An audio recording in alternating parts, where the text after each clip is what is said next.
Les amis, revue de championnat express tous les jeudis. On fait également escale du côté du Bénin pour parler de la 25e journée du championnat du Bénin en 3 minutes chrono. La seule question que moi je me pose actuellement, c'est il se passe quoi du côté des Buffles du Borgou.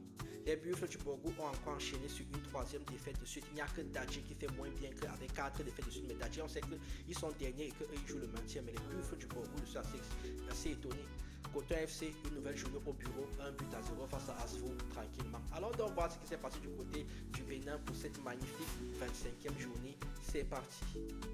On va donc commencer par FC Loto qui jouait face à Dadji, victoire du FC Loto 5-1, une équipe qui joue le titre, une autre équipe qui joue le maintien, une équipe qui joue le maintien qui a mes formes complètes.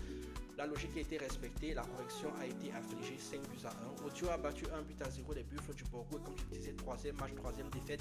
Si on prend même les 5 derniers matchs, c'est-à-dire depuis la mi-mars, les Buffles du Borgou, c'est 2 matchs nuls et 3 défaites de suite. C'est incroyable pour une équipe qui a longtemps joué les premières places. La GS Pobé a battu 1-0 à Ema. Très bonne opération pour la GS Pobé au niveau du maintien qui accentue son avance sur le premier relégable Cavaliers. Krake a battu 2-1 Dragon. L'AS Cotonou a battu 2-0 Banigans. La SPAC a battu 4-0 l'AS Sobemap. L'AS Sobemap qui est en train de filer un mauvais coton comme leurs frères jumeaux, les Buffles du Borgou. Parce que pour ceux qui suivent le champion depuis le début, je pensais que ces deux équipes-là allaient terminer ex-aequo premier tellement elles jouaient bien. Un partout entre Cavaliers et Espoir FC. Coton FC a battu Asfo 1-0, une journée au bureau normal, un score de grand. 1-0 sans trop forcer. Damissa a battu 2-1 Dynamo d'Abomey au classement, donc ça donne que le FC Coton est toujours en tête avec 51 points, 46 points pour le FC Loto. Les Sobemap en a 45. Si vous cherchez les Buffles du Borgou, ils sont maintenant derrière la SPAC avec 41 points en bas du classement. Donc comme je le disais, la GS Pobé a fait la bonne opération. Ils ont maintenant 24 points, ils ont accentué l'avance sur les Cavaliers qui annoncent 16 et 14 points pour Dadji.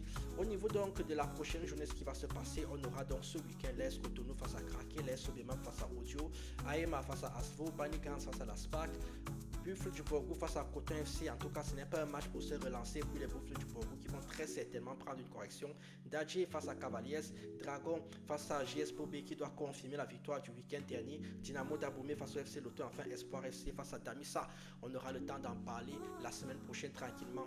N'oubliez pas d'aller prendre vos maillots pour soutenir la chaîne sur la boutique Dynamic Shot et surtout de partager toutes ces vidéos pour que tout le monde sache qu'il y a maintenant une chaîne qui parle du football africain en long, en large et à travers le programme de ce qui se passe dans les autres championnats. Dans la journée de jeudi, on a le Rwanda, on a l'Égypte, on a le Mali, on a le Kenya, on a le Lesotho. Il n'y a qu'ici qu'on parle du football africain. Tchuss!